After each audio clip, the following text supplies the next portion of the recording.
earGROUND Radio. New voices amplified.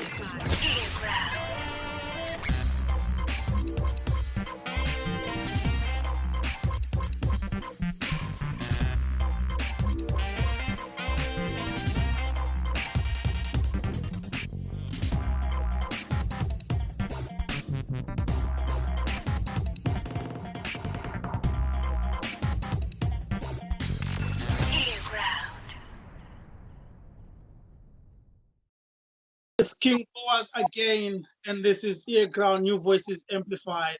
But today I have a queen in the building. She's been around for quite some time. She's a legend in many ways. And I believe that you should celebrate these diamonds while they're still here, while they're still at the top of their game. Welcome to the show, Eve. Thank you very much, King Boaz. Yeah. I like the way you introduced me, man. It makes me feel very special. You are special. You are special. It's unfortunate that usually people don't want to give us these flowers while still around, still can receive them and smell the aura of these flowers. So you are special. Thank you. Yeah, so let's start off from the beginning. I understand you grew up in Bulawayo. I was born in Bulawayo. I grew up between three cities. That's Bulawayo, Mutare, and Harare. But Bulawayo is home for me. Yeah, all right, nice. So at what point did you come to interact with art? I think, okay, it started off when I was actually very young, but I got my first opportunity in 2015. That was like, no, in 2005. What am I saying? 2005. That was a year after I relocated to Harare from Bulawayo. Yeah. All right. Yeah. So before the, what type of art was this? What were you singing? Were you acting? Were you dancing? What was this about? It was I always aspire to be on radio or TV, and back then, well, growing up, especially in high school, I used to rap. That's where the name Eve came from. All right. I used to idolize Eve of the Rough Riders a lot. And I used to be one of those girls that you see in a group of 5 boys, and I'll be the only one rapping, writing music, and stuff like that. So I actually thought I would be a rapper, but it's actually a thing of the past. All right. So maybe do you remember anything that you wrote? Maybe if you can drop us a few lines from anything. Dude, it's been years. I wouldn't want to embarrass myself. Or it's something that I actually have to think about and try and remember some of the lyrics and say and then give you a piece, but yeah, not today. Yeah. But I'll actually tell you one thing. In 2000, is it 2000? There was this program on ZBC. It was called Spotlight. They were doing talent search all over Zimbabwe. Sport, I think, yeah. So I remember back in the day, I actually went there with a group of friends, and people were entering this competition. So it was like an open audition, and my friends were like, dude, you can do better. You can do better than this. Can you just try it out? And guess what? I actually tried out, and I won. It was 10,000. I don't remember if it was 10,000. What? But then we're not using US dollars there. But it was actually quite a lot of money. And yeah, when I was working at ZBC, I saw them playing that clip. I'm like, oh my gosh. Yeah. All right. So in 2005, what did you do in 2005? In 2005, I got my first opportunity to be on TV, to be an actress. I got a role on the Small House Saga. I was actually one of the main actresses in that TV series, and I worked on it for 3 years, I think, if I'm not mistaken, and then I branched off into theater. All Yeah, right. but then Smaller Saga was my first production. All right. With Smaller Saga, at that time I remember Smaller Saga, Studio 263, all those were big shows. Yeah. How easy is it for you as an actor? You're still doing a lot of acting now, to be able to live away from the character that you're playing on screen and be yourself, and the interaction that because people will refer you when they see you with your character name. Yeah, Eh, yeah, yeah. yeah. How do you then manage all that pressure that comes with that role? You don't have to try, really. You actually try harder to portray that role because now you have to forget who you are Yeah. and be somebody else that you're not. So even though you might play a role that you have like similarities in maybe mannerisms or whatever, it actually does not define you. So it's Yeah. actually easy for me to snap out, after I finish work, because it's work. It's easy Well, to step out because at some point it gets so rough that you can't. Sometimes you just can't wait to be yourself again because you get so immense. You get so attached to this character that you'll be playing. You yeah. know, yeah. But I've realized it's actually very easy to stereotype, especially if there are those roles where maybe there's a lot of crime or there's a bit of prostitution. Those are usually targeted roles, that it's easy for people to stereotype when they see you act like that. But it's not always the case, though. Yeah. All right. Before we move away from acting, did you get any formal training in acting, as in education?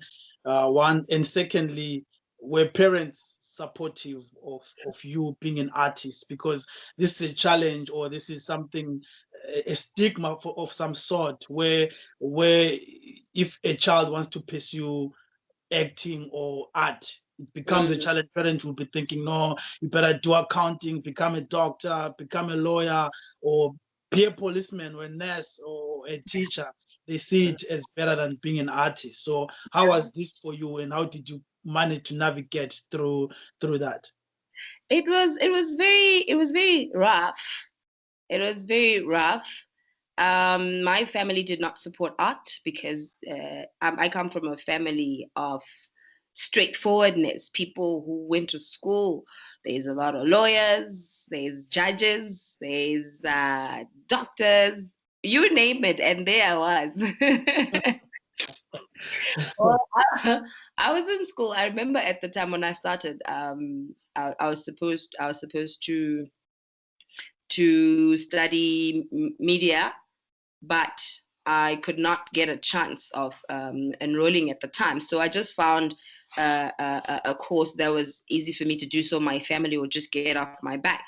But deep down, I wanted to do my acting. So I actually started doing it underground. But when I actually realized that I was actually going to be on TV, I had to tell them that, okay, this is what I want to do. They did not support me. At that time, I remember I was not told to pay for my own tuition fees because I had chosen acting, and at some point, I had to leave home. It was a struggle, but eventually my family actually got to accept that this is actually what I want, whether they want to be there for me or not. And but now, yeah, they're very supportive of my craft. Also, maybe because I became very consistent with it. For me, it was not just one thing that, okay, because I want to be on TV and then nothing else after that. It became a part of me that I actually had to choose, that do I want to be that person my family wants to be? Because obviously I did not have those very good grades for me to study law like everybody else. Yeah. I did not have the good grades for me to be an accountant, to be a doctor. So that was definitely not for me, and I had to be defined by art because that's what I loved. It was not hard, but it was good eventually. All right. Yeah. Then looking at your experience, how would you maybe suggest that parents approach their kids who are talented, one? And secondly, is there anything that maybe can be done as far as the education curriculum or from a government policy point of view, if you had to suggest that this might make this industry more valuable and be viewed as something that can really bring food on the table? As far as parents telling what the children want to do, I think it's very unfair because most of our parents also did not really have like the most amazing upbringing. They also had issues with their own parents. And for me, it looks like they are trying to make us be like them in a way, forgetting that we are children who are from a different generation. We also have aspirations in life. We also have things that we want to do in life. And it's only fair that they give us that rope to try and do what we want. Maybe if I try 1, 2, 3 times, I try and I fail, then maybe we can actually start talking about, okay, maybe I'm going to try what you have suggested. But at first, I think we also deserve to be heard because we have a lot of aspirations. We cannot always be doing what our parents require us to do, because at the end of the day, I would have chosen law, you know, but only to realize that I'm not happy with it after being in school for so many years and after them paying money for so many years and them being disappointed by me choosing a different path, you know. So if I can get a chance at an earlier age, if I fail, and then we can try plan B. You know, I think I got too carried away and I forgot the other part of the question. Well, the other part, what can be done maybe to the education system or from a policy level, where a policy that will protect a grade 3, a grade 7 who's talented to already have a platform where they are nurtured and valued as a person instead of probably focusing on maths and English, which is the norm. Honestly, on that part, I'm actually not very sure. I cannot be very direct with it because it's something that I've never thought about. But as far as maybe arts is concerned, with children, I think it will be very good if we are to have maybe a policy that allows kids from a younger age to actually choose what they want, be it as maybe as a hobby or maybe as just extra curriculum, you know. And then who knows, maybe from learning at a younger age, who knows, maybe they can actually become somebody out of that, you know. But with policies, I don't know. I don't have much to say about that one. All right. Yeah, nice. And then we come back. You've played Ginny in Small House Saga. You have the fam. We now know there is Ginny. Probably we don't know who Eve is, but we know Ginny, the character. How do you then use that fame, that publicity, that role to catapult you to the next stage of your career? To be honest, I have never really used that role to become anything else. I did what I did at the time. I got the opportunities that I got at the time, and I moved on. So whatever opportunity I get, I don't dwell on it so much. Either I move on quickly, or maybe I stay put for a while and use other resources that I'm presented to at the time. But as far as Jane is concerned, I think I must have played that part well because I got an opportunity to work for ZBC Channel 2 where I met you. And before that, I also got an opportunity to present a factual program. I had a show on ZBC. It was called Fact Files, I think, where I had an opportunity of meeting the vice presidents, the big artists in Zimbabwe, the Oliver Mtukudzis, and I don't know. I don't remember actually, you know. And then those are the opportunities I got. because I felt like I had done that part justice, I had to move on. That's when I actually left Jean where she was, and I went to join theater, and I became a different person altogether. Although some people still remember me as Jean, but then again, I've played so many different roles that I sometimes I even forget who Jean was or what she did. All right. All right, nice. I suppose when you're moving on from TV to theater, this was also a new field. This was a challenge. Do you remember the first role that you played as a theater artist? Yes. The first role I played in theater was Dependence. Yeah. If I'm not mistaken, it was Dependence. It was a production for Roof's Theater, which was produced by Dave's Guja. Yeah. Yes, he's actually one of the top theater producers in Zimbabwe. It was very difficult because, you know, with theater, there is no fluffing, there is no mistakes. You have to know, Not in text, yeah. you know, and unfortunately, with that one, it was a 6-cast show, you know, which made it even more difficult. You had to know all the lines, you had to know where you come in, you have to know that when someone ad-libs, because sometimes you forget on stage, but then people mustn't know that you forgot, and you were waiting for a cue so you know exactly what to say, and then maybe the next person makes a mistake and you're out there like, okay, I'm a newbie here, so when a person does this, what must I do? That was the hardest switch ever. But when we started hearing the reviews of that show and what people thought of my character and what people thought of me, it was amazing because I was actually double casted. Oh yes, I was. I was playing 2 parts in one show. All right. And I was like, if they think I did good in this, so that means no, I'll say. And yeah, I fell in love with theater, you know. Yeah. So I stopped TV for a bit and I started doing a lot of theater productions and then movies. Yeah. Yeah. And then radio experience, how did that come about? Because I also know you've done radio quite a lot. Sorry, what was the question? The radio, we spoke about the acting, you've done theater, but you also did radio. Oh yes. Remember, from the beginning of the conversation, I said I always wanted to be on radio or TV, but Yeah. with TV, I did not want to be an actress. I wanted to be a presenter.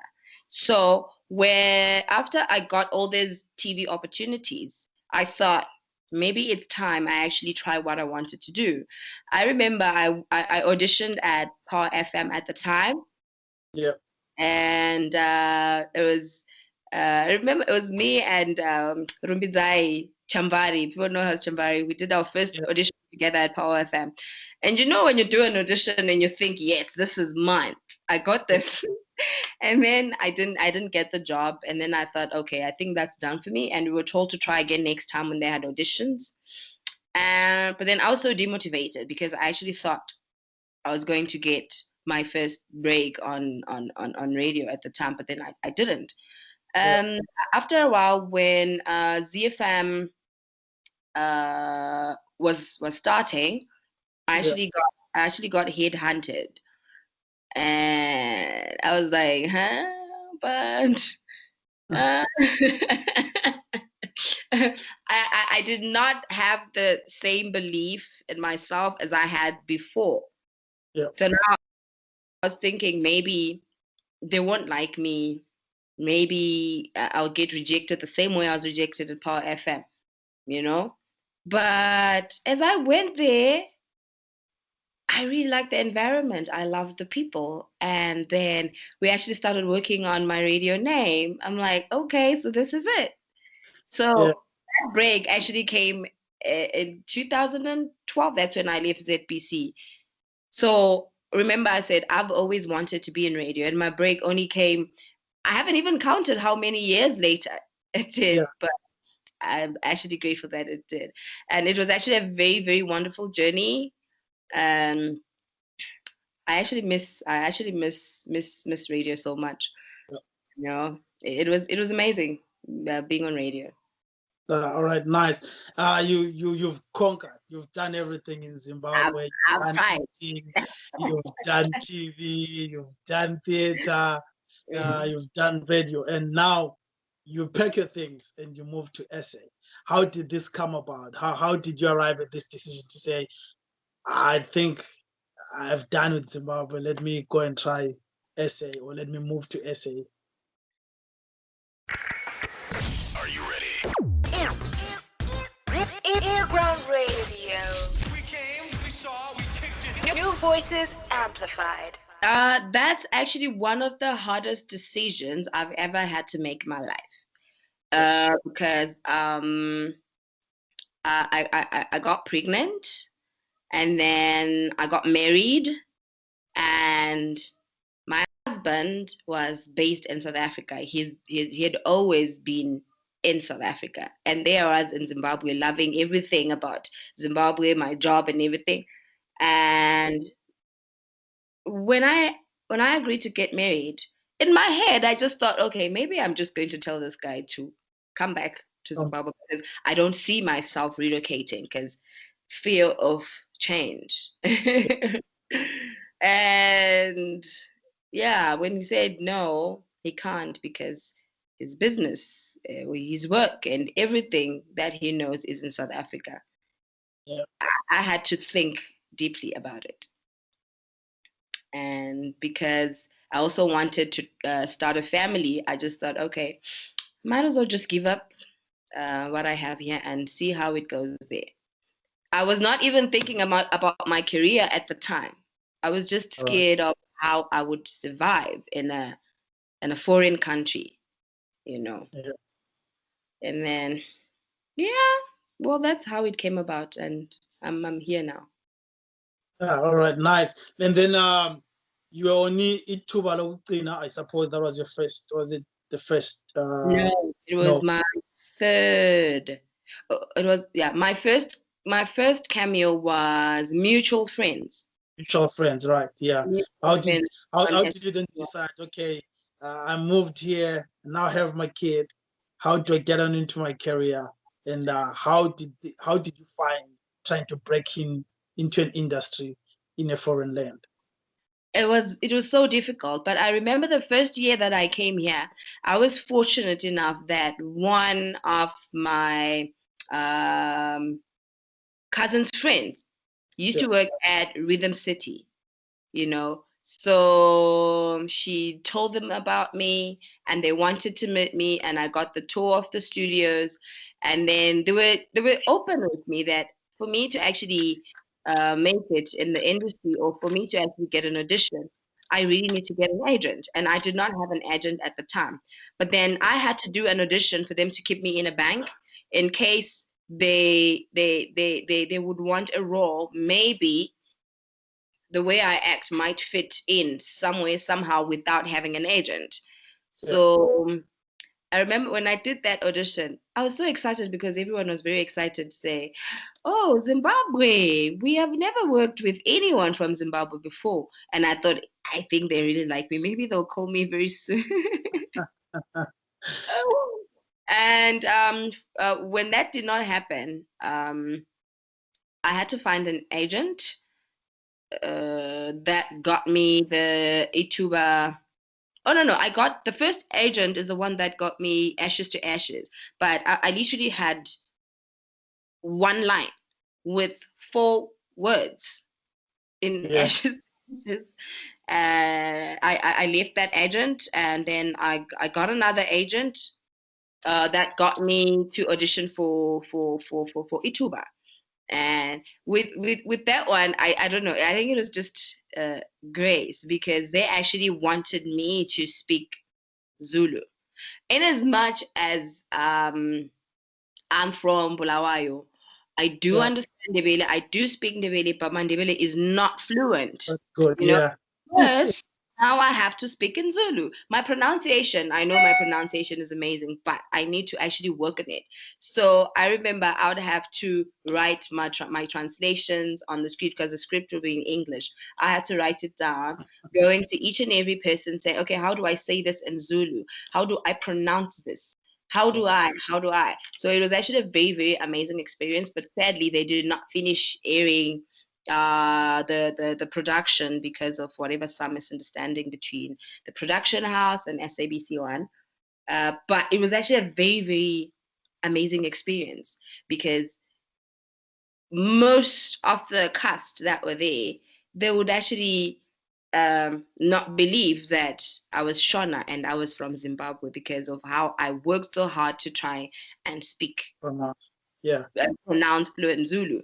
And that is the only production that has actually allowed me to be who I am and given me and to give me a chance or some time to actually work on my lines and speak Vinik. That's actually one of the greatest challenges that I've had, that most auditions that I've been to, they would ask me if I speak Vinik. They would ask me to try an audition in Vinik. And then I'm blank. I don't even know what to say, you know? Yeah. So with my agent, at some point, I was like, is there a way that when you're sending me to these auditions where they want me to speak Zulu or Sutu, is there a way that I can get a script in advance? So I work on it. Then for me to just go there and get a script, and then everyone will be so serious minding their own business. No one is prepared to be there to tell you how to say things because they also want the job. Yeah. Yeah. And then after Ituba, I did Generations, I think. Yeah. That was actually my third agent, and yeah, it was my third and last agent. I still belong to that agency. It's actually managed by a Zimbabwean. His name is Evey B Mwatse. It's actually one of the best agencies in South Africa. All right. Yeah, so they got me Generations, and yeah, that's All it. right, nice. Yeah, and then from your experience in SA, if you look back in Zim, in both in theater and in acting, what are the lessons that if you're given an opportunity to go back and say, maybe this what I could borrow from SA and say these are the things that you could either adapt, revamp, or change to suit our environment, but do things a little bit better? What is that one thing that you think if we change this, things might be better? I think if we actually have a proper film school, I know we do have a film school in Zimbabwe, but I feel like it's child's play, really. Yeah. Maybe it actually benefits more crew, people who are learning to use the camera, and but still, Yeah.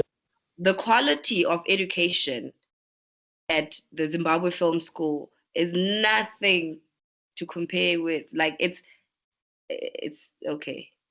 It's just not up to par. It's not. Yeah. We can do better. So what I've actually realized is that most people who are in this industry in South Africa have gone to a film school. That's one thing that we lack as Zimbabwean. Yeah. And also looking at my other colleagues or my other friends who have actually done well for themselves in South Africa, they've gone to film school. Yeah. So far, I think I'm the only one of okay. I'm talking about there's Tonderai Indigo and Tongai Chirisa Chi Mende and Tendima. Those are the only four I can relate with, the ones that I talk to. They've gone to film school, you know. So some of us have like raw talent, which was not really nurtured. The most I've done was workshops, and then I also did intensive acting course with Almasi, with Danai Gurira. That's the most I did. So whatever experience that I have now, I'm actually taking it from there because that was like some international experience. But I really wish we had an opportunity to actually study, go to school and learn, because it's not just reading a script and just being there. It's deep. Yeah. I've actually realized that it's actually more hard work than Zim.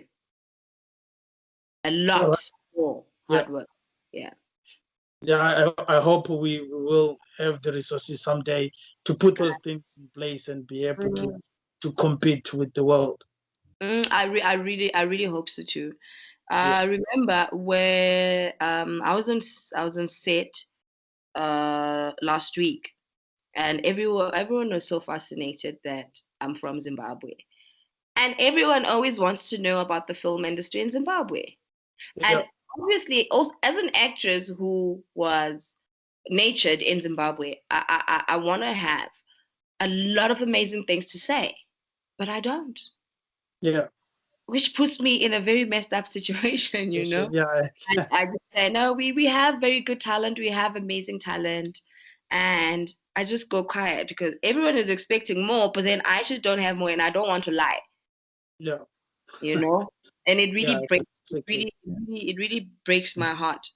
I really hope that the government in Zimbabwe would really acknowledge that art is actually very important, you know, put some money in it, you know, so Yeah. that we actually can be recognized, you know, in the world with our industry. All right. Now we are of interview, but I won't let you go without talking about Isono. Tell us more about being casted on Isono. What's happening? What are you doing now, and what's the future with your character in Isono? Oh, I actually got goosebumps. It's actually one of my highlights in 2020, because the last time, the whole of last year, I did not do an essay production. All right. Well, huh? I actually don't remember. I don't think I did a production last year. Yeah. Yeah. And having to begin 2020, and then bam, the pandemic that last months, I was actually not looking forward to working here, because most productions were not really making new shows, and um, that the agencies also were not working as normal, you know. So I had actually closed my chapter in 2020 and thought, okay, maybe in 2000 I'm just going to go to for my show. I had a theater production that was lined up, and then yeah, I auditioned for Isono and I got the part. So I'm playing the role of university student, and her name is Tinashe. She's a nerd, which is actually very weird, because I've been struggling with Tinashe. I don't know what to do with her. You know, I'm like, the directions that I get on set, what the script is saying, and how I understood the role are two different things. So I'm Oh, always stuck in my head thinking, okay, how should I do this? You know. But that was so far so good. They eventually just said, okay, just play it the way you think is right. yeah. Just do. It's a bit embarrassing, but I'm actually very excited to be working with most amazing talent in South Africa. I remember the first time I got into the makeup room and I saw Ntati Moshesh. I'm like, Oh. oh okay, I'm one person that is so embarrassed. I would never Yeah. see an artist or a celebrity and go there and ask for a selfie or a photo. Yeah. I really want to, but I don't know, something in me just says, hey. So I remember just doing, I'm like, really admire her work. Her work is amazing. And then thinking that was enough, I moved to the other room and I see what's his name? I get vexed with the names, but I see Kuluminati. I worked with Kuluminati in Ituba, and I'm like, oh my gosh, is this happening now? Yeah. I've always wanted to be with those people, but sadly, some of them I'm not. I'm not with them in a scene. All right. But All right. it's such an amazing experience, and I'm very happy and grateful that 2020 is actually ending in a very yeah. Yeah. All right. From Isono, you didn't stop there. You've also just recently launched your handbag line. I think it's called Bagging or something. Maybe if you can tell us more about that and where people can find these bags. And what Uh, was the inspiration on this bagging thing? oh, it's called Just Bagging. Just bagging. Yeah. Yes, Just Bagging.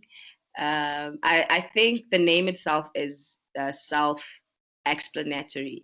So just being Evie, most of my friends are like, no, dude. Oh, sorry. No. You have a lot of potential to actually do more. Why don't you do something else, with your brand? But then I'm one person that actually most of the times I never really acknowledge that Evie is a brand. I just say I'm just ordinary. I have not done much to actually say I'm a house, I'm a brand. And every time I'll be with my friends, they'll be like, so what's stopping you? Like, I have nothing in mind. I'm actually okay with what I have.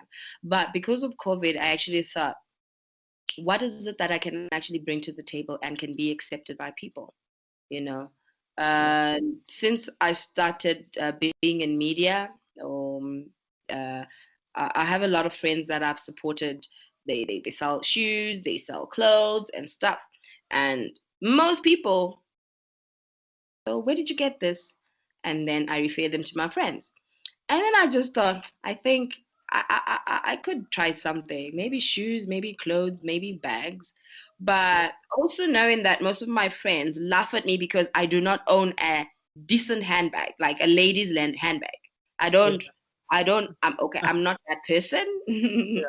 I just like this like small bag because I don't even know how to arrange a normal handbag. So at least if it's a smaller, I own my charger, my gloss, and I'm out. And then Yeah. I just started doing a research of some of bags that I would actually buy for myself. All And right. when I actually realized that, oh my gosh, there's actually a lot of things out there that I can sell. I embraced the idea and I started looking for a name. I started buying my stuff. I started making relationships with people. So some of my bags are these supply, some of them they already have designs, but they have not been in production. All And right. then I'll be like, okay, firstly, that's my first preference. Something that has not, something that just came out of production or something that's waiting to be produced. And obviously, they also have like very beautiful pieces that we produced beginning of the year, and they really spoke to me. And I thought, okay, I think I can try this. I don't know where it's going to take me, but I thought it's worth a try. Yeah. And I went for it and Yeah. I did it. So yeah, I'm here now selling my bags. So I do not have like a shop, but hopefully someday that I would have one. But then right now I'm just doing online.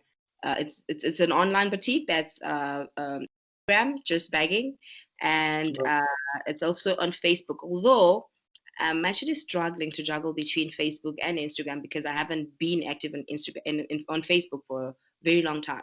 So literally, I'm selling my bags through word of mouth, friends who are helping me market, and Instagram. And I'm just hoping for the best. It's still very very new. It's a few days old, and Yeah. so far the response that I've been getting is so amazing, and I really hope that it grows and grows and grows, so that someday I'd actually say, I'm a house, I'm a brand, you know. Yeah, all right. Get it from me. You are a brand. And then we hope Hard. It's just hard to walk with my head high saying I'm a brand, because I always think, okay, what is it that's gonna make me walk up to someone and say, I am a house, I am a brand? What do I have to show for it? Nothing. So I have to build. I have started building. I think I'm on what do you call when it's from foundation phase? What is it called? That. startup. Yeah. That. So I'm still building, but at some point, hopefully, I will build enough to actually say, right, this is it. All right. Yeah. Yeah. I wish you all the best with just baking. I've seen some of the bags. They look nice, but I don't know what women are looking for. So I hope they can check them out and see what it works for them, and also encourage men to buy for their loved ones. The bags look nice. Yes. Yeah. Well, I know women like nice things, full stop. Yeah. Women like nice things. That is it. But then, Yeah. you know, as women, someone can see that that bag is nice, but because it's Evie who's selling it, they down talk it, or they just do not want to be associated with it, or they just won't buy it just because it's me, you know. Yeah. But fortunately, it's not everybody who is like that, you know. So I hope it goes well. Yeah, all right. So how does the future look like? What are you working on at the moment, planning for the future? 2021, what can we expect from Evie before I let you go? 2020, I have learned to do my things in silence. Right. I have learned to work on things in silence. So I do have plans for 2021, but mostly 2021 is for me to grow as a person, you Right. know, before we do other things. But I want to be a homeowner in 2021. I've been living here for almost like next year it was 6 years, and I'm tired of paying rent. It's not Yeah. making sense anymore. Not making sense anymore. So yeah, basically that's that. But if other things come up, I'm sure you'll know about it. Thank you so much for your time. Thank you so much, Evie. I hope that you've inspired someone, you've taught someone, and wish you all the best in your career. Just begging, acting, and all the other things that you enjoy. Let's hope that you bump onto your radio soon, and you're back on the things that you love. Thank you so much. This was earGROUND, and I'm King Boaz. I'm out.